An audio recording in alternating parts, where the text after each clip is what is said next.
Pemilihan umum Presiden 9 Juli 2014 menyisakan banyak pertanyaan.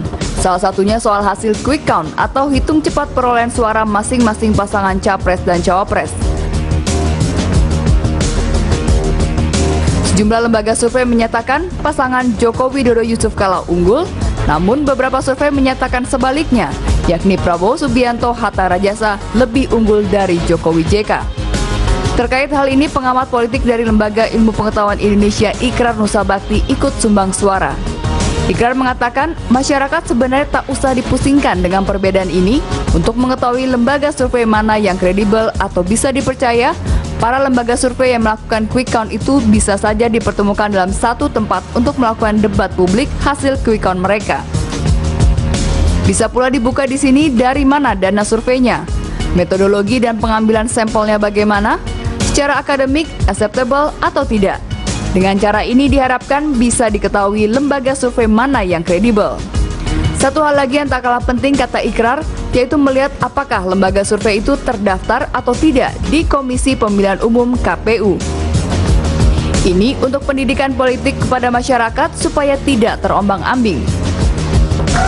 Hampir senada dengan Ikrar, Ketua Dewan Etik Perhimpunan Survei Opini Publik Indonesia Hamdi Muluk menilai, walaupun sebenarnya hasil real count lebih penting dan sepenuhnya wewenang KPU, tetapi dirinya berharap KPU juga mendukung kredibilitas lembaga survei yang merupakan hasil karya ilmiah para peneliti.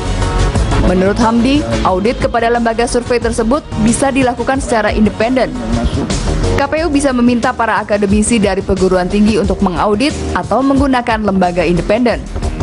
Lembaga survei yang memperlihatkan kemenangan Jokowi JK dari quick count yakni Lingkaran Survei Indonesia, CSIS, Indikator Politik Indonesia, Saiful Mujani Research Center, Populi Center, RRI, dan Litbang Kompas. Sementara lembaga survei yang memperlihatkan kemenangan Prabowo Hatta dari quick count yakni Puskaptis, Lembaga Survei Nasional, dan Jaringan Suara Indonesia.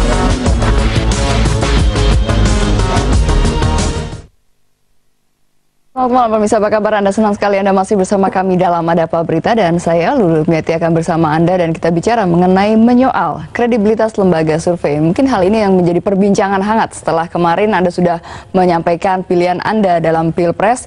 Nah, dalam menunggu dari hasil KPU di tanggal 22 Juli, sudah ada hasil quick count juga yang kemarin, dan akhirnya ini membuat ramai karena akhirnya ada klaim kemenangan dari kedua belah kubu, Capres dan Cawapres. Kita akan membahasnya mengenai bagaimana kemudian kredibilitas dari lembaga survei yang mengadakan quick count ini, karena ini menjadi hal yang sangat dibicarakan oleh masyarakat. Anda juga dapat bergabung bersama kami di 02151551111, dan saya sudah ada tiga narasumber, dua ini dari lembaga surveinya pemirsa, tapi sebelah kiri dulu saya kenalkan ada Prof. Hamdi Muluk, pakar psikologi politik. Selamat malam.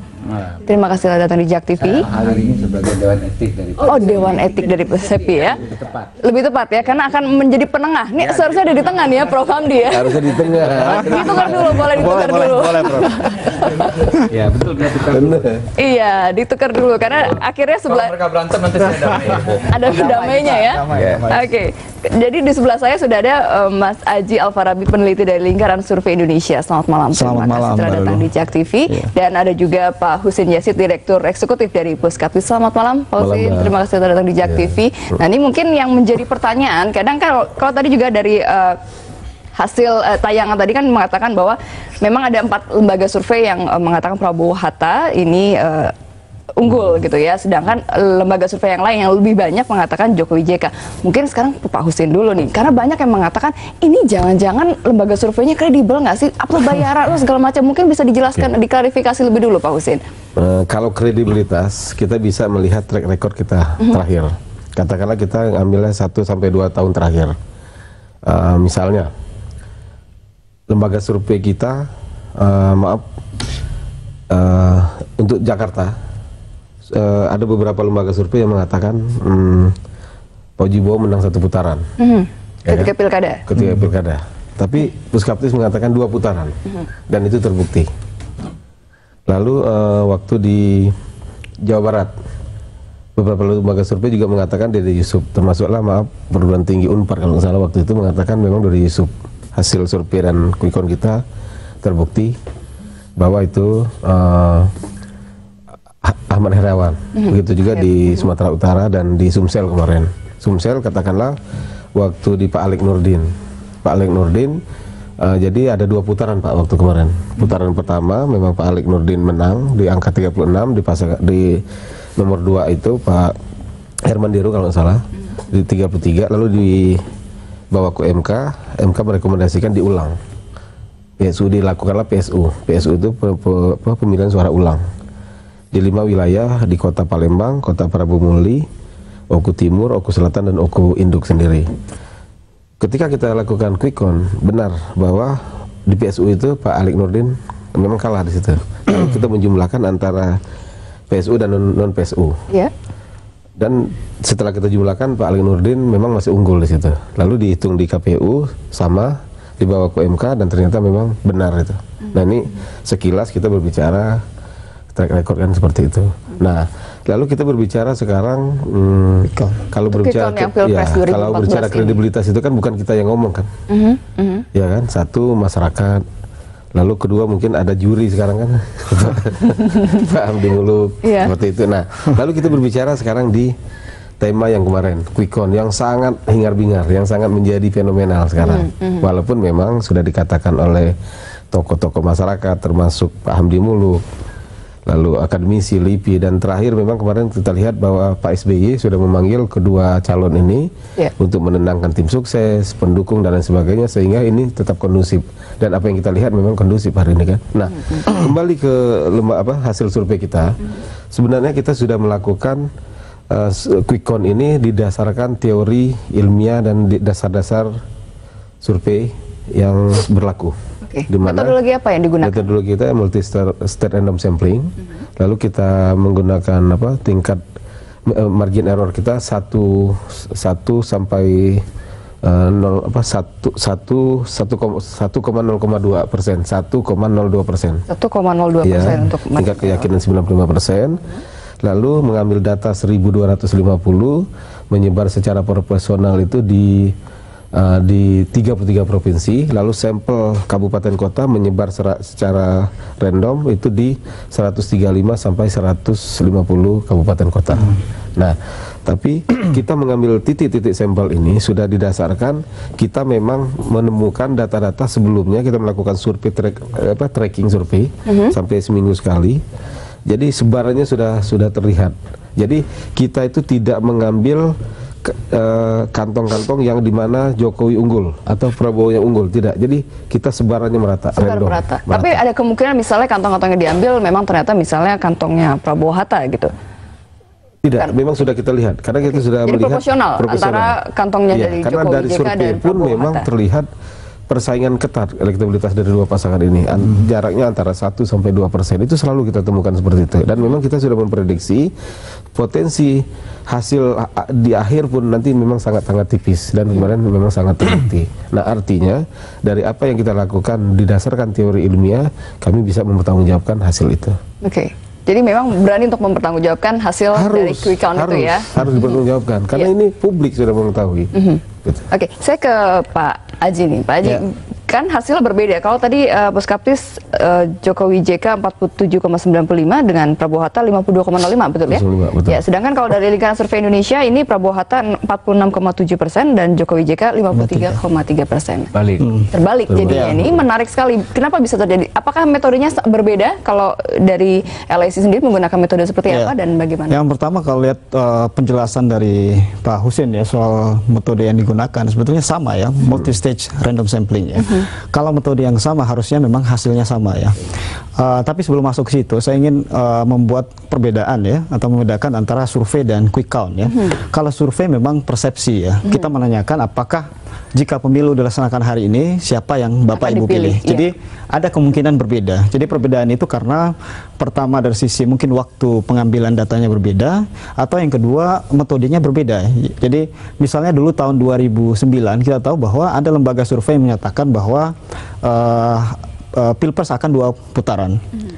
Setelah dicek metodenya memang dari sisi pengacakan respondennya memang terlihat ada bias dari sisi pengambilan desa kota. Lebih banyak pemilih di kota yang diambil dibanding pemilih di desa. Padahal proporsinya adalah harusnya 70% pemilih di desa dibanding pemilih di kota. Jadi itu memang jadi persoalan. Jadi survei bisa berbeda. Namun quick count sampai hari ini kita melakukan quick count dari tahun 2004 ya. 3 kali pilpres, kemudian 3 kali pemilu legislatif, kemudian pilkada. Dari ketika ada lebih dari satu lembaga survei melakukan quick count, itu tidak ada perbedaan sama sekali hasilnya. Contoh misalnya DKI ya. DKI walaupun hasil survei sebelum pilkada berbeda dari beberapa lembaga, namun hasil quick countnya semuanya sama, tidak ada perbedaan. Jadi sebetulnya quick count itu lebih bisa dipastikan bahwa perbedaannya kecil terjadi. Kalau selisih antara capres bahkan karena yang dihitung di atas adalah 5%. hasil. Karena yang dihitung adalah data aktual di TPS. Ketika selesai penghitungan suara, kemudian dihitung, disahkan oleh saksi, data itulah yang dikirim ke server. Jadi peluang untuk diintervensi atau peluang di di otak-atik sangat sulit karena langsung masuk ke server. Apalagi misalnya lembaga survei yang kemudian bekerja sama dengan stasiun TV, langsung muncul ke televisi. Jadi sulit sekali, quick count itu berbeda.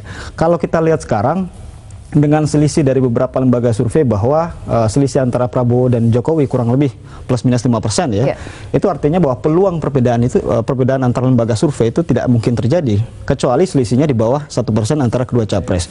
Jadi ini menjadi persoalan. Yang kedua sebetulnya ingin saya respon dari Pak Husin ya soal pemetaan quick count. Tadi disampaikan bahwa mereka punya data pemilih misalnya kantong-kantong Prabowo dan Jokowi dan diambil secara proporsional.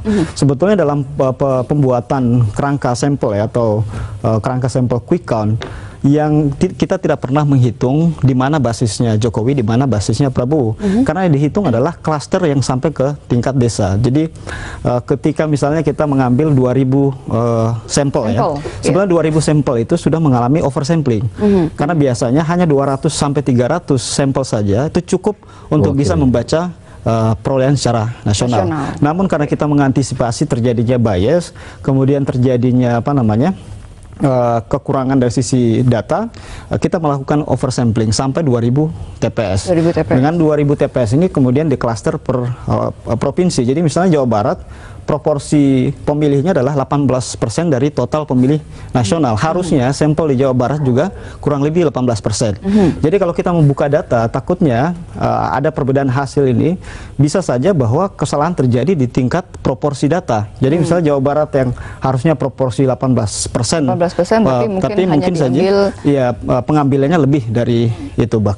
Ini yang jadi persoalan. Jadi saya pikir bahwa sulit sekali kita melihat ada terjadi perbedaan dari hasil quick count karena memang sangat sulit terjadi dengan kondisi selisih yang cukup jauh. Artinya menarik sekali ketika ada perbedaan seperti ini. Nanti Prof Hadi bisa menjelaskan seperti apa karena dari penjelasan dari Pak Husin dan juga Pak Aji. Tapi kita harus break dulu. Kita akan kembali saat lagi. Anda juga dapat bergabung 0215155111 saat lagi.